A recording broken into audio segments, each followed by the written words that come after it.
mentioned, these boys were only making a couple cents a day, and they weren't even being paid anything to make a land claim, because you need to ask the government to get someone to come down, have a look at the place, tell you yes or no whether you can have it or whether it's already claimed by someone else. And so through that process, it cost a pretty penny, and these boys didn't have really any money. So what they decided instead was that they were going to find a loophole. So the loophole that these boys decided on was that they get that hotel also, and then they bathe in the water, they'd be millionaires, and that's the end of the story. And so this is a picture of the hotel that they built. Yeah, so it was more of a log. Go to the upper boardwalk today. We do have the spot where the hole at the top of the cave is kind of preserved, where people can't walk. And if you look carefully next to it, you actually still can see the indentation in the ground, which shows where this hotel was. So although we can't see it, you can still see its kind of original foundation. So anyway, these boys built the hotel, and is at the end of the story? Not quite. So they showed their nice work to the government, and we're hoping for kind of an okay sign, someone saying, yep, this is yours, go ahead. But instead, we saw which was dollar signs. So instead of letting the boys have this land claim, they paid the 3 boys off, and they decided we're going to take it from here. So this brings us to about 1885. Now in 1885, when the Canadian government acquired this site, they made a couple little modifications, some key ones that are going to help our tour today actually, but that were not originally there when the boys found this cave. So of course, right here we have a door that says cave, and entering to it of course is this smell. So when you smell it every day, you can't smell it anymore. So I'm actually fine right now, although I'm sure you guys might smell a little something. But this is kind of a sulfurous smell. So it's a hydrogen 2 sulfide gas. And in certain places around the world, when you go to certain different hot springs, that gas in a large quantity can be toxic. Here, it's not. I've asked a lot of questions to my boss as I've discovered more and more about this. And what we're told is that you'd have to be in the cave for over an hour before you would have any negative health effects. And it's about a 5-minute walk in there. We're definitely not going to go.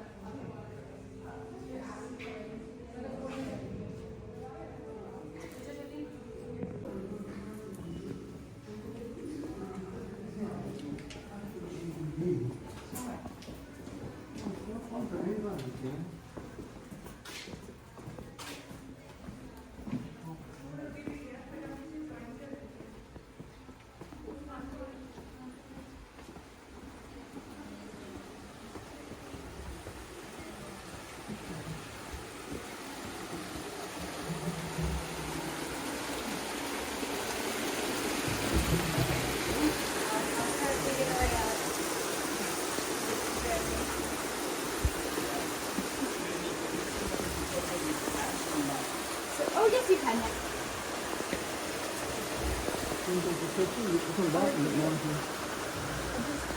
Okay.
évolue.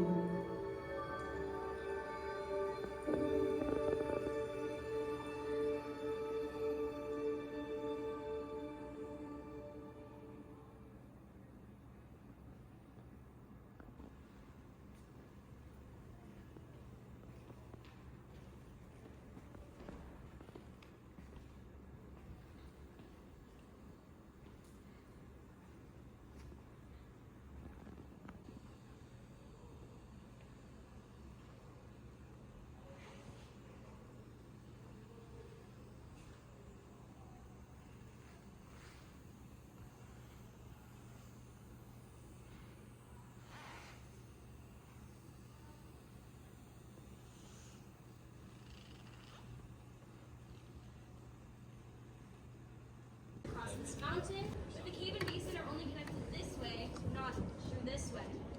Now, the water in here is about 32 degrees Celsius. And it ranges actually up to 35 in the winter time, so it gets warmer.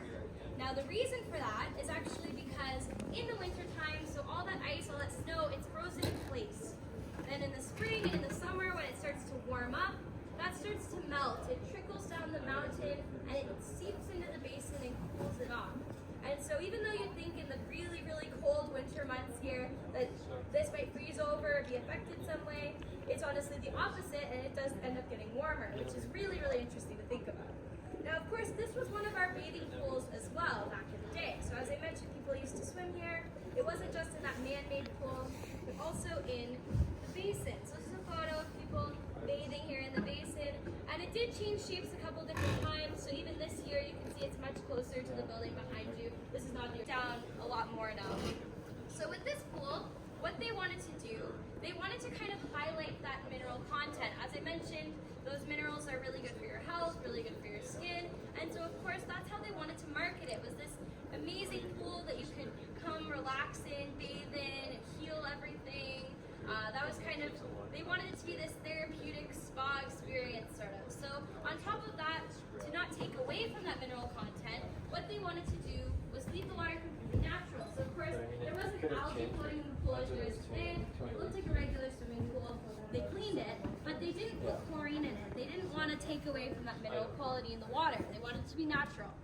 The problem with that is that if you have 100 or more people coming into this pool every single day, bathing and then getting out, and there's no chlorine or anything, that human bacteria was also staying in the water. So what was happening was that people started to get sick. So of course you might get in, it might feel better on your arthritis, you might be soothed and temporarily relieved, but you get out and suddenly you have pink eye. And so it wasn't really a relaxing experience like they wanted it to be, and people started to get pretty sick. So by the 1970s, they decided, maybe we don't want that many lawsuits on our hands. We don't want to start chlorinating this water for whatever reason they didn't. So they decided instead we're going to put an end to swimming in this pool. Now, of course, about 15 to 20 years later, they discovered something else, which was a very good reason to not swim in this water. And that, of course, I mentioned it earlier, but is the Banff Springs snail. So here in these photos, you can see there's these little gray dots. They almost look like rocks. These are actually the Banff Springs snail, and we can actually see them in this pool today. Now, these snails, they're very resilient. They manage to survive through all that Sometimes you'll see the snails on top of these algae mats. The snails also breathe oxygen, so you're not going to see them in the bottom of the pool. And it's not a great place to be when you don't breathe in the water. So now I'll try to point some out for you guys. And if you don't see them, you can definitely ask me after the tour as well. I'll stick around. But if you look down here, so all these little gray dots that you see on these algae mats, so there, right here, they're about the size of an apple seed, so they're very, very tiny. Yeah, you can see over there, there's a few little gray dots on that one. Yeah, there's a ton. Once you know what you're looking for, you'll start to notice a lot of them here in this pool. So this Banff Springs snail, it's the most endangered species in Banff National Park. And it probably will always be a critical habitat, even though they are stable right now. We're making a lot of efforts to make sure that they don't go extinct. But because they're a particular species, we should say, they can only live in this hot spring water with this mineral content, with these specific types of algae growing. And so of course there's not much room for us to expand them the way we can with other species that are at risk, like the bison, for example, where we can reserve different areas and have them repopulate. Well, we can't create more hot springs with this specific mineral content, so we really only have these 9, and only 7 out of those 9 are suitable for the snail, and one of those 9 would also still be that upper hot spring that people swim in today. But 7 of those, so that includes the cave, the basin, there's 2 in our upper boardwalk, and the rest of them are in wildlife corridors, so areas where only the animals can access. Now, that means we're really limited into what we can expand the snails into. They're not going to be this huge population, even if we work hard to conserve them. They'll probably stay pretty stable at this amount and in this area. So they are very special, and this is one of the only places you're going to see them because they're much harder to see inside the cave and at the upper boardwalk.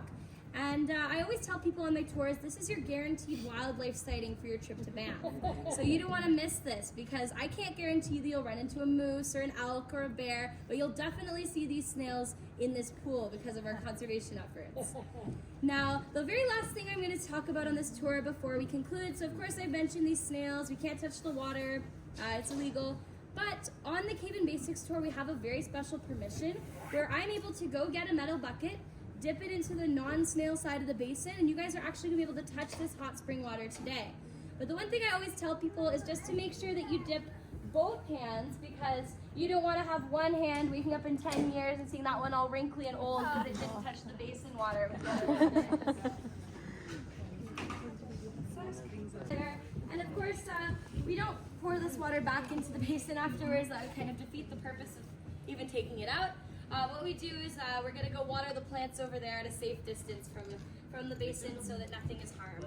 Please don't fall in. I will try my best not to. I'd probably get in trouble if I went for a swim too. So this water cools. Yes, yes.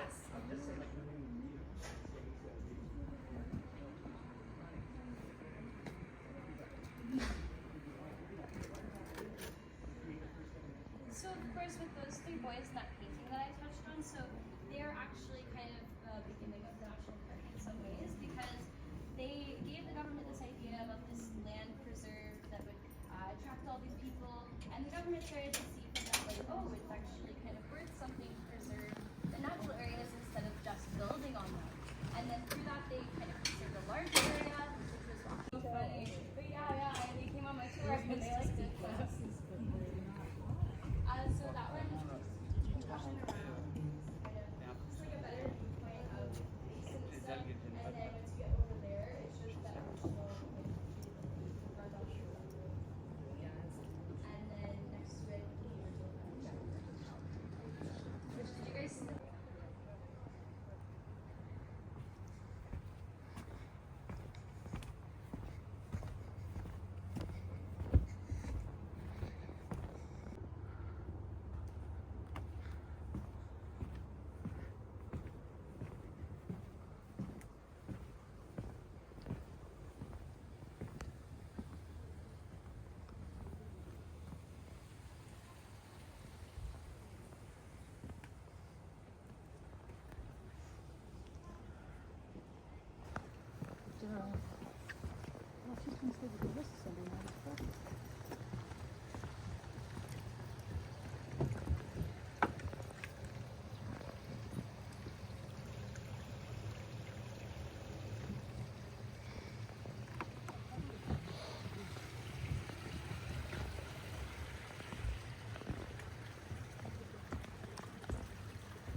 물